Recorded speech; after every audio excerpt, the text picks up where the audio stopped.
Olá, Universo Condominial, tudo bem com vocês? Começando mais um Jornal Condominial. O que acontece é que ajuda você e amigo síndico, amiga síndica, a ter mais tranquilidade na gestão dos condomínios. Vem pra cá que o papo vai ser maravilhoso. Tudo que rolou na semana do Universo Condominial você encontra aqui com muita dica, muito insight pra você, amigo síndico, amiga síndica. E hoje recebendo aqui esse pessoal maravilhoso aqui, meu amigo Albert da Elite Edição de Condomínio. Tudo bem, Albert?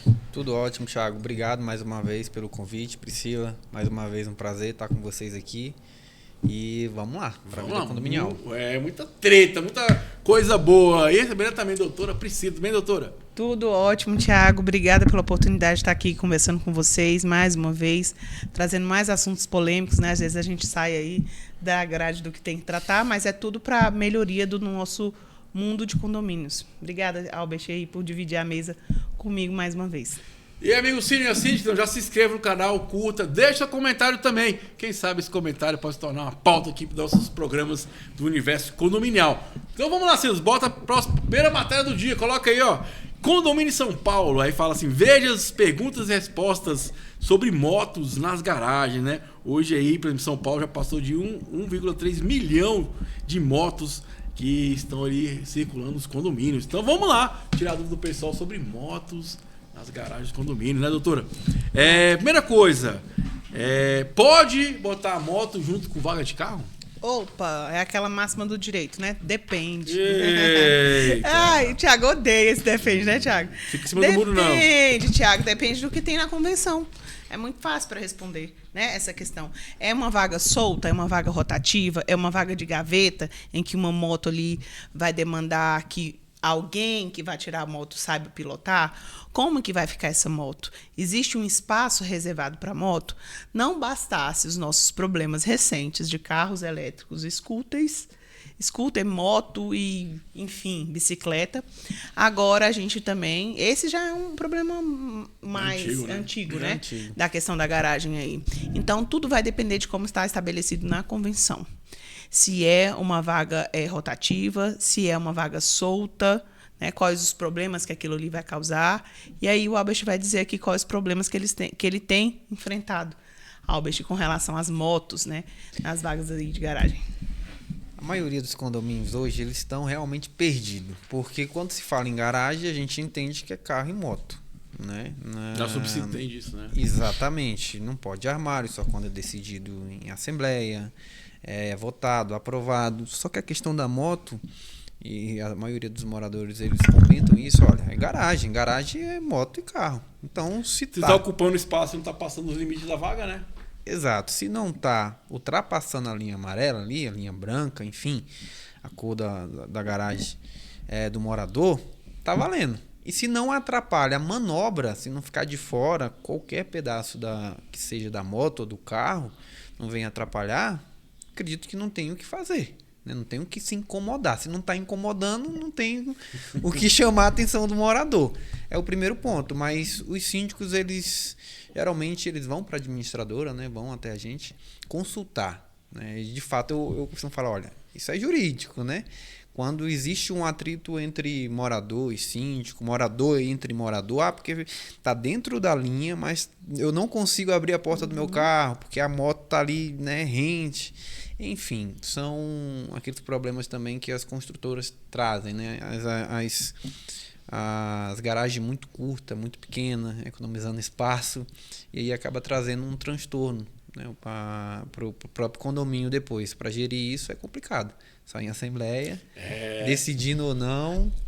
E a doutora pode falar melhor do que eu. É um problema, como os problemas que acontecem na comunidade condominial, que vai sempre existir, né? E a gente vai ter que ter sempre ali bom senso, jogo de cintura, legalidade, participação da coletividade para resolver. Como que eu vou dizer que hoje eu vou comprar em um condomínio em que as vagas são soltas e daqui a pouco aquelas vagas vão virar vagas que não são soltas, então vai ou não vai caber a moto? Como eu vou adivinhar se eu vou querer ter uma moto ou se eu vou ter necessidade de ter uma moto no futuro? Então são problemas habituais, problemas em que a gente vai sempre precisar de ter uma comunicação aberta, uma participação da comunidade condominial para resolver aquele tipo de situação. Né? Não tem como taxar algo. E passa também muito pelo bom senso, né? Eu já tive moto e carro, né? E na época eu colocava ali de uma forma que não atrapalhava ninguém, né? Então, assim, é o bom senso. Você falou, se não está atrapalhando, está indo com limite, se está dentro do limite da vaga, ok, né? Eu acho que o princípio todo aí do bom senso é do próprio morador. Se ele comprou, no meu ponto de vista, está comprando, né? Ele entende que a vaga de garagem dele não cabe, por que eu vou comprar uma moto? Antes eu consulto o síndico, consulto ali em assembleia. Pessoal, é o seguinte, quero comprar uma moto, ela é grande e existe alguma possibilidade? Não existe a possibilidade porque a gente não tem espaço. Vou comprar mesmo assim, vocês se viram? Não, né? Aí é também querer arrumar problema dentro do condomínio, é trazer um problema para o condomínio. Não tem, vai começar a existir. Então, eu acredito que é muito por parte do morador, ele ter bom senso de que não cabe. Se eu quero um carro e uma moto e a minha vaga não cabe, não tem espaço dentro do condomínio, eu já consultei o síndico, já consultei quem que eu tinha que consultar, eu vou comprar em outro lugar. Eu vou começar a me planejar para isso. Ou já está ciente que ali dentro do condomínio não vai poder colocar, né? Exatamente. Eu acho que a gente costuma botar a culpa também só no condomínio, no síndico, ele que tem que se virar igual dos carros elétricos. É absurdo falar assim, eu comprei, eu tenho um carro elétrico, agora o síndico, o condomínio que se vire. Não é bem assim também, né? Você deveria ter prestado atenção no condomínio que você está comprando, nas regras do condomínio. Porque muitas das vezes o condomínio não tem nem condição de fazer aquele procedimento, porque não é só botar uma tomada, é toda uma estrutura. E estrutura a gente está falando de taxa extra e de valores altos. E às vezes o condomínio não tem capacidade de receber mesmo, pela carga elétrica, né? Então tem tudo isso, né? A gente mudou de assunto, só para você ter ideia, tem vários condomínios que fizeram solicitação que a Neoenergia, né, que é a concessionária, ela simplesmente está ignorando, porque a demanda dela é muito alta, ela não está pingo de preocupada com essa situação. Então, assim, a gente acha que é o condomínio, é o síndico, mas é muito além. Né? Quando a gente fala de social, né? Exatamente. Quando a gente fala de limitação de vaga de garagem, eu acho que parte principalmente do morador. Bom senso. Doutora, próximo então, pode parar a moto na vaga do carro? É aquilo que a gente respondeu agora. Depende de como estava convencionado isso dentro do seu condomínio. Se sua vaga é livre e cabe e não vai causar transtorno para ninguém e não está proibido e também convenção. Sim, pode ter só moto na vaga grandona, também não tem problema nenhum, né? Isso. A questão que Mas, é essa. Geralmente, e pode, né? É um veículo. Veículo eu entendo até uma bicicleta, um patins para mim é uma forma de se locomover. Então, a forma que você vai dispor da sua vaga, e é sua, porque aquilo ali tem uma inscrição, né? IPTU, paga IPTU, paga condomínio. Então, a forma que você vai dispor, desde que não seja marmotagem, né? Não vai botar lá. Enfim, a gente já viu várias coisas, né? Em vaga de garagem. Desde que seja um veículo, né? Algo que se transporte, eu acho que o morador está aberto. Se for para o armário, que acontece muito, né? Hoje em dia os apartamentos estão cada vez menores, então há necessidade desse armário que seja voltado em assembleia, que seja algo razoável e algo dentro do padrão. A gente tem que lembrar também que condomínio é padrão. Condomínio é seguir padrão, né? É uma coletividade e é uma maioria. Então, leva para a assembleia, o Thiago aí que adora levar tudo para a assembleia, leva para a assembleia, divide ali. O que é que você pode, até onde você pode ir com a vaga que você tem de garagem? O que é que você pode colocar ali? E outra coisa importante, quero botar um armário. Lembre-se, tem que caber o carro e o armário também, a mesma questão da moto. E outra coisa, tem que procurar o bombeiro, porque dependendo, tem locais que não dá para colocar porque tem um tem que ter um padrão também, né? Não é qualquer armário. Tem que existir padrão. Uma adequação, uma aprovação de um padrão, porque senão vira bagunça. Vira pombal, que eu falo, Exatamente. né? É roupa pendurada para fora, é marmotagem. Não dá. Tem que ter um padrão. Se tu tem sua moto, você pode botar na vaga do seu carro, não tem problema nenhum. Bom para você, que sobra espaço, né? Outra questão também, doutora, que está sendo aqui dá para criar vagas exclusivas para motos? E aí, doutora? Se tiver espaço e se houver permissão, eu acredito que sim. Né? Igual bicicletário. Às vezes ali tem a onda das bicicletas, né? Acontece de vez em quando. Então, se houver espaço, eu não vejo nenhum problema, desde que seja levado para a Assembleia, seja votado, seja instruído, de que forma que vai ser feito aquilo ali. Eu acho que se houver possibilidade, é uma forma pacífica de resolver a questão das motos nas vagas de garagem. Primeiramente, eu acho que o síndico ele tem que fazer ali das atribuições deles e usar a tecnologia ao favor, que é fazer uma enquete. Às vezes chega um morador e fala, boa pergunta. eu quero, né, um espaço aí para botar minha moto, porque a vaga aqui é muito pequena, mas é só um morador. Vai fazer, né, toda uma taxa extra, toda uma obra por conta de um morador. Fala, amigo, eu fiz uma enquete e só você quer. Então, infelizmente, a maioria não decide. Então, não perde tempo levando algo para a Assembleia. Então, você já tem ali um termômetro, né? Fazendo uma enquete. Eu não sou muito a favor disso, né? Pra ser bem sincero. Porque, primeiro, não vai ter quantidade de vagas suficiente para todo mundo. Exato. Aí vai ser só o direito do outro. Segundo, vai ser alugado, aí começa a questão jurídica. Porque é uma área que não está destinada para aquilo. Ou seja, tem que ter alteração de área, 2/3. Não é verdade? Aí tem que ter um projeto, tem que ter todo um custo alto. Porque às vezes, Custo às vezes o retorno não é beneficente. Você falou, é um ou outro morador, né? Não compensa porque, vamos se dizer que fazendo uma previsão de uma taxa extra para fazer esse espaço, vai demorar anos e anos para o condomínio recuperar. Porque quando se fala de pagamento de taxa, o morador quer botar lá embaixo. Não, R$50, mas a obra custou 150, 200 mil. Para o condomínio recuperar isso e botar nas costas, né, na conta de todos os moradores, por conta de 5, 6 moradores, eu acho absurdo, no meu ponto de vista. Tem um risco jurídico sobre isso também. Tem que ser bem pensado nisso, né? Doutora, não é uma obra voluptuária? Não seria... Não é primordial, necessário, exatamente, né? Algo que não... coletivo. Vamos supor. Depende da quantidade. Por isso que é bom a Assembleia. E se eu tiver num condomínio que a maioria quer essas vagas? Não, tudo bem. Né? Aí tudo bem. Aí deixa de ser uma obra desnecessária para a vitalidade ali do condomínio.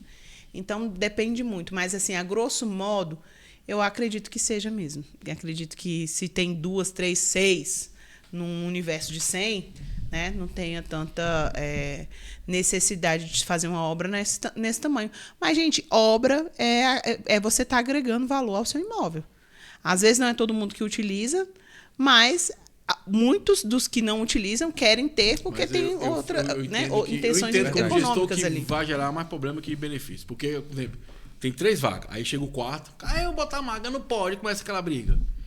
Se eu for parar para pensar aqui em todos os condomínios que eu administro e que eu já passei, eu nunca vi algo não parecido. Vai pra frente, não vai para frente. Não vai. Nunca porque foi aprovado. Porque é a minoria só que quer. Exatamente. Não vai. Até bicicletário é uma polêmica gigante para bicicletário. Imagine agora para vaga de moto, que é muito maior. Mas sabia que tem ainda hoje condomínios que não tem vaga para todo mundo e é quem chega primeiro. Não, mas tem isso também, né? É rotativa, pronto. Mas seria a mesma coisa, uma garagem rotativa para motos. Né? Não sei. E agora o Albert falou uma coisa interessante, que o síndico utiliza pouco, enquete. Acho que o síndico a enquete é um termômetro e uma forma também de saber o que a comunidade quer. Qual é o desejo? Como é que você quer seguir com essa gestão aqui? Então você vai ouvir esse feedback para criar um plano de ação. Até para saber se é prioridade ou não, né? Às vezes você tem outros, né? Tem a fachada que está caindo aos pedaços e tem um morador ali querendo fazer uma vaga de garagem. É pé na realidade isso aí. Né? Não inventa moda, não, porque às vezes o condomínio tá gritando ali qual a necessidade dele e tu quer viajar ali numa maionese que não tem nada a ver com o que o condomínio está precisando. Então, e isso não precisa ser síndico para sentir. Eu costumo dar sempre dica pro síndico quando, olha, tem um morador aqui que ele tá me enchendo o saco porque ele quer que eu faça isso. Pô, mas a maioria não quer. Eu falei, faz uma enquete e joga para todo mundo ver. Fala, amigo, é o seguinte, atende os dois lados, atende, na verdade, quem tá... a transparência, demonstra, exatamente. Porque fica parecendo que é o síndico que não quer levar. Fala, amigão, vou fazer uma enquete e vamos ver o que vai dar. Se a galera aprovar, beleza, faz a enquete, o morador fica tranquilo. E ele fala, você acaba com aquela assunto. Eu lembrei agora que eu tenho um condomínio que a gente não tinha necessidade de ter funcionado no sábado, né? E a gente organizou lá depois não ir trabalhar sábado. E aí começou que não sei o que foi feito sem falar, que eu falei com a subsíndica. Vamos criar uma enquete. Aí criou uma enquete. 50 votos a favor, 2 contra. Porque ele fala, se alguém falar alguma coisa um dia, nós botou a enquete aqui e pela maioria ficou subsintende que foi uma atitude correta. Então, ponto final. Fica claro para aquele morador que quer impor a vontade dele que o coletivo não quer. Acabou. E é sobre o coletivo, né? Não sobre o individual, né? Exatamente. Não é sobre uma pessoa. É sobre todo mundo. Muita gente acha que morar em condomínio Não, mas eu vou fazer que todos compreendem, né, o que Minha eu quero, vontade. a minha vontade. Não é bem assim. Ou talvez não, com certeza, Albert. A grande questão já é essa, né? É uma vontade individual que é sobressair sobre um coletivo, né? Exatamente. E morar em condomínio principalmente o síndico, ter jogo de cintura. Né? Porque vai ter moradores que vão sempre trazer casos que a maioria não quer. E ele tem que responder, ele tem que dar uma resposta. É um dever dele, né? Exatamente. E sempre nas minhas orientações faz uma enquete, né? Que ele vai ver que não é a maioria. Quer que leve para a Assembleia? Você acha desnecessário? Acha necessário? Para mim tanto faz. Então leva. Ele vai ver que, como assim? E que tema é esse? Não, a gente não quer. Ele se expõe lá e acaba, ponto final. Quando o morador está gritando, deixa ele gritar na Assembleia, dê voz para ele. Acabou. O próprio coletivo abafar isso. Exatamente. Né? Eu acho que a melhor resposta, muitas das vezes, é dar a voz para o morador que está gritando dentro de grupo. Uma vez eu lembro que eu tive uma moradora que começou a falar que eu estava desviando dinheiro, essas coisas todas, né? E 5 anos nesse condomínio. Foi interessante que eu ouvi minha esposa. Eu falei assim, não faz assembleia não, porque só que tá reclamando. Minha esposa falou assim, ela quer palco, dá palco pra ela. Exato. E foi interessante esse dia, porque eu fiz a assembleia e botei, né, fulano tal, que tá solicitando tal. Eu expliquei pros moradores. Fomos pra assembleia. Ela foi toda arrumadona, foi interessante. Sabe quantas pessoas tinha? 2. Não, gente. Eu já vi algumas vergonhas dessas. Nunca mais eu tive problema com ela, nunca mais. Porque assim, igual você falou, acabou que o próprio coletivo deu a resposta, né? É quando o síndico ele começa a negar o que um morador quer, tá insistindo e tá expondo aquilo em grupo, começa a ficar feio pro síndico. Eu costumo falar, se tá no grupo, se tá tendo um debate de 2 moradores que seja, tá criando um burburinho, deixa. Vai lá, bota em pauta, faz a vontade dele e no final de tudo vai prevalecer o coletivo, né? Verdade. E muitas das vezes esse pessoal é abafado. Né?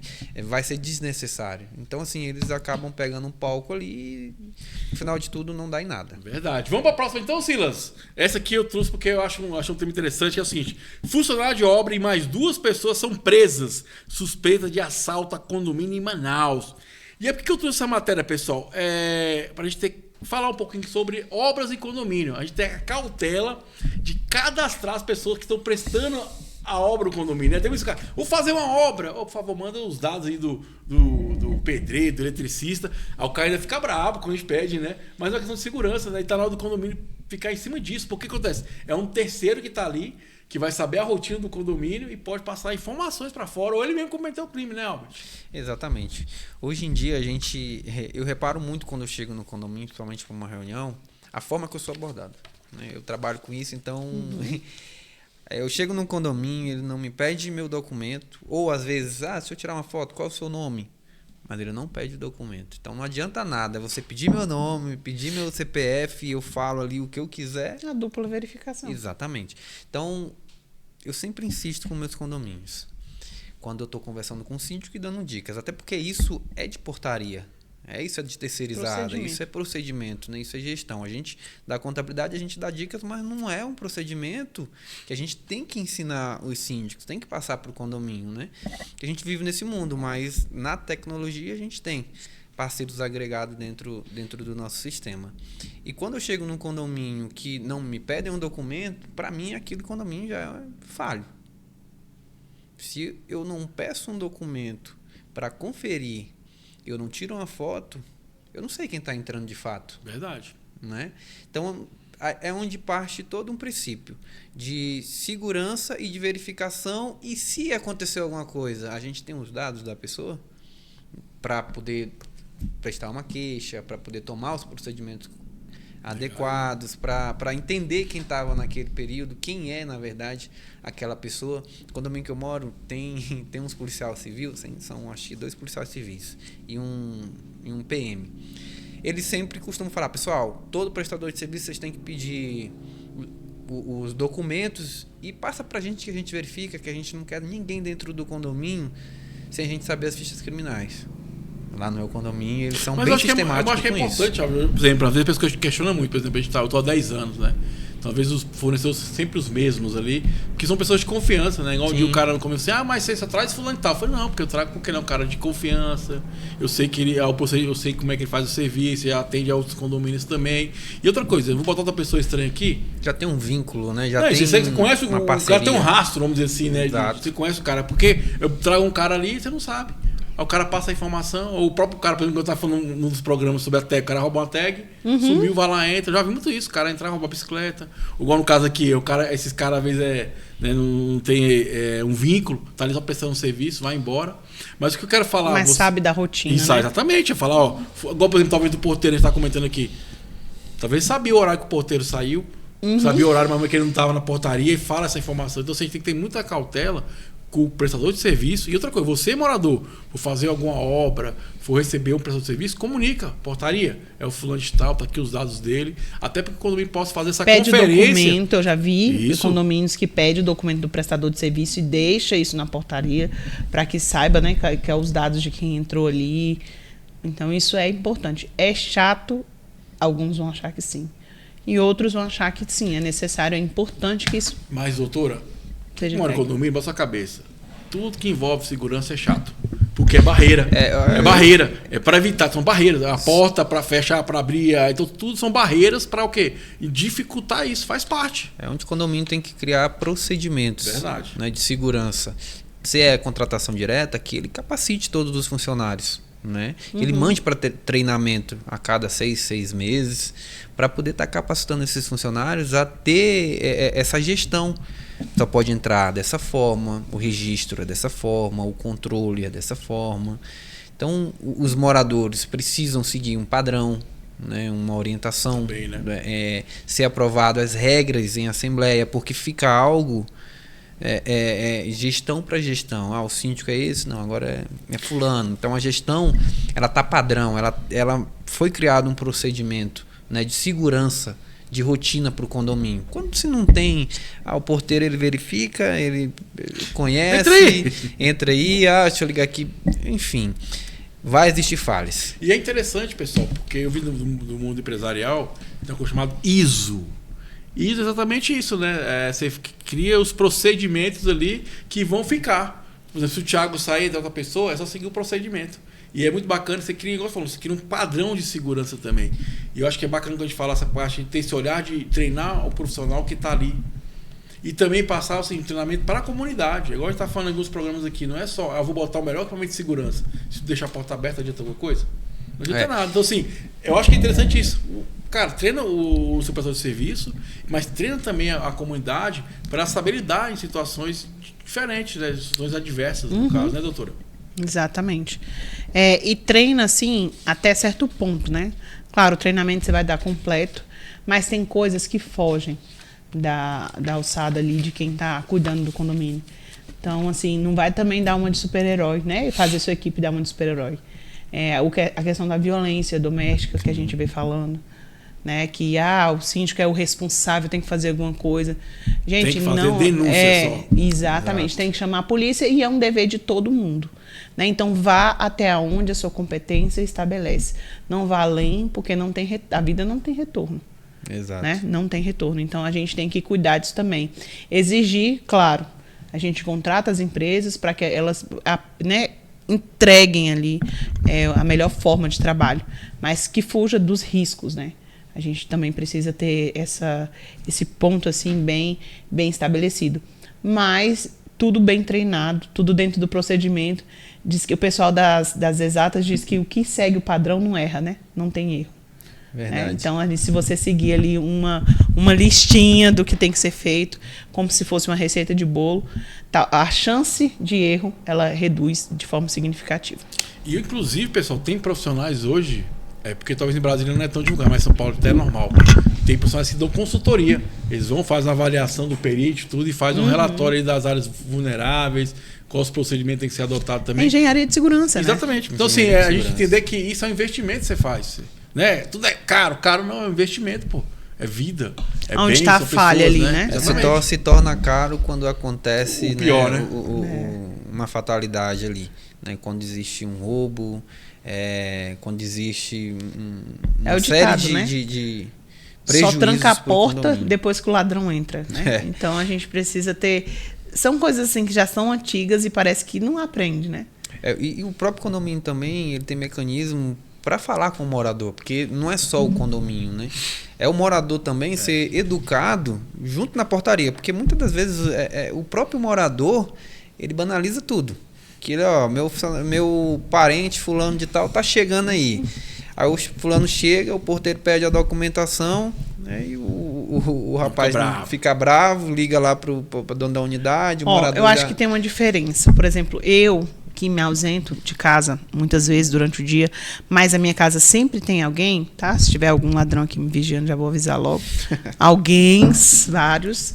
Então, o que acontece? E eu tenho uma lista dos meus parentes, que eu não quero que me liguem. Por exemplo, eu estou aqui gravando, eu não quero que ligue, mas não é que eu não queira que confira que é aquele meu parente. É o que você falou, Albert, da questão da verificação, da dupla verificação. Eu deixo uma lista lá, ó, essas pessoas estão autorizadas a entrar aqui em casa, mas eu não estou dizendo que a pessoa vai falar que o nome dele, vou falar o nome do meu irmão, vamos supor se fosse João. O João vai ter livre acesso, mas você precisa certificar que é o João. Sim. Né? É um procedimento. É um procedimento. Tá cadastrado, né? Não quero que você me ligue, né, para perguntar quando o João chegar. Ele Isso. não vai me avisar, não avisa nem para mim. Imagina, né? Então, só, mas veja se é o João mesmo, porque é muito fácil você descobrir quem é o seu irmão, quem é o seu tio, quem é o seu pai. Né? Então, é a falha de segurança que não pode existir. É, o controle, né, que a gente tem na portaria, que é um controle hoje de que você consulta a pessoa. Ela pode botar o João como um parente dela, né, da família, e tá cadastrado dentro da unidade. Ela mesma consegue fazer o cadastro do João e tá liberando. Ó, o João, ele faz parte da família, ponto, acabou. Ah, eu sou o João, unidade 101. O porteiro consulta, opa, tá aqui a fotinha Gente, dele, é uma bateu, segurança. tá tudo E certo. é algo tão assim, rápido, né? Exato. E traz a segurança toda para o condomínio. Todo mundo que passar ali tiver cadastrado, verificado certinho, evita muito problema. Evita, é uma barreira. E é isso aí, amigo Alcínio e Síndica. Já se inscreva no nosso canal. Na reta final do nosso bate-papo. O amigo Albert, fica à vontade, suas considerações finais. Dica final pro síndico. Dica final, Thiago, é que o síndico ele não economize em treinamento, né? Porque é extremamente, vamos dizer, importante para o condomínio. Segurança de todos. Vida, né? É vida. Então, que não vem economizar, que vem investir. E investir, eu não falo só em financeiramente. Eu costumo falar que o conhecimento, comunicação, campanha, que é muito fácil, né, com os próprios moradores, diariamente fazendo reunião com os porteiros, reforçando a importância de estar verificando, estar acompanhando, não estar se ausentando, né, sem que alguém esteja cobrindo, enfim, procedimentos, reuniões, mais atenção nos pontos frágeis do condomínio que podem estar acontecendo. Obrigado, Albert. Doutor Priscila. Pronto, Thiago, vou fazer das palavras aqui do Albert as minhas. E para finalizar, o meu conselho hoje vai ser uma reflexão para o síndico. Para que ele pense, né, para que toda a comunidade condominial, não só o síndico, porque toda a comunidade faz parte da segurança, pense qual a primeira razão pela qual a gente escolhe morar em um condomínio. É isso. A resposta dessa pergunta é o conselho que eu quero dar para quem vive na comunidade condominial, para quem está na gestão, para quem está na sindicância, para quem está na assessoria jurídica, para quem vive o condomínio, que cada dia aumenta mais, vai aumentar cada vez mais, e a gente busca uma coisa. E aí é a resposta dessa reflexão. Né? Doutora, muito obrigado. Albert, muito obrigado. E muito obrigado a você que esteve conosco até agora no nosso Jornal Condominial. O que acontece aqui ajuda você aí.